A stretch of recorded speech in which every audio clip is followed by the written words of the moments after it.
ನಮಸ್ಕಾರ, ನಾನು ಡಾಕ್ಟರ್ ಲಕ್ಷ್ಮೀಶ್ ಭಟ್, ಸ್ವಸ್ಥ ವೆಲ್ನೆಸ್ ಸೆಂಟರ್, ತಾರೇಶ್ವರ, ಕುಮಟಾ. ಈಗ ನಾವು ಬೇರೆ ಚಿಕಿತ್ಸೆ ನೋಡೋ ಹಾಗೆ ಶಿರೋಅಭ್ಯಂಗ ಅಂತ ಹೇಳಿದ್ರೆ ಹೆಡ್ ಮಸಾಜ್.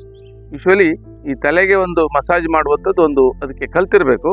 ಎಲ್ಲರ ಹತ್ರ ಮಾಡಿಸ್ಕೊಳ್ಳೋದಲ್ಲ, ಒಟ್ರಾಶಿ ಮಾಡೋದಲ್ಲ. ಒಂದು ಪದ್ಧತಿ ಪ್ರಕಾರ ಒಂದು ಹೆಡ್ ಮಸಾಜ್ ಮಾಡಿಸಿದ್ರೆ ನಿಮ್ಮ ಎಷ್ಟೋ ರೀತಿಯ ತೊಂದರೆಗಳು ದೂರ ಆಗ್ತದೆ.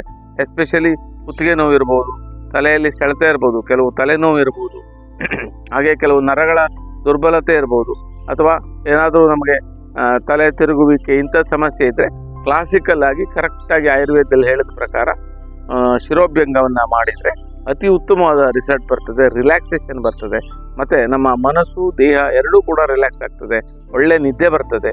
ಇದೆಲ್ಲ ಒಂದು ಬೆನಿಫಿಟ್ ಇದೆ. ನಮ್ಮ ಥೆರಪಿಸ್ಟ್ಗಳು ಈ ಒಂದು ಚಿಕಿತ್ಸೆಯನ್ನು ಅತಿ ಉತ್ತಮವಾಗಿ ಮಾಡ್ತಾರೆ. ಮತ್ತು ಇದನ್ನು ಮಾಡಿಸ್ಕೊಂಡವರು ಪದೇ ಬಂದು ಮಾಡಿಸ್ಕೊಳ್ತಾರೆ. ಅದು ನಮಗೆ ಹೆಚ್ಚಿನ ಸಂತೋಷವನ್ನು ಕೊಡುವಂಥದ್ದು. ಯಾಕೆಂದರೆ ಪದೇ ಬಂದು ಮಾಡಿಸ್ಕೊಳ್ತಾರೆ ಅಂತ ಹೇಳಿದ್ರೆ ಅದರಲ್ಲಿ ಜನರಿಗೆ ಒಂದು ರೀತಿ ಖುಷಿ ಕಾಣ್ತದೆ ಅನ್ನುವಂಥದ್ದು ಮಹತ್ವದ ಪಾಯಿಂಟ್ ಆಗಿರುತ್ತೆ. ಹಾಗಾಗಿ ಶಿರೋಅಭ್ಯಂಗ ಭಾರಿ ಉತ್ತಮವಾದ ಒಂದು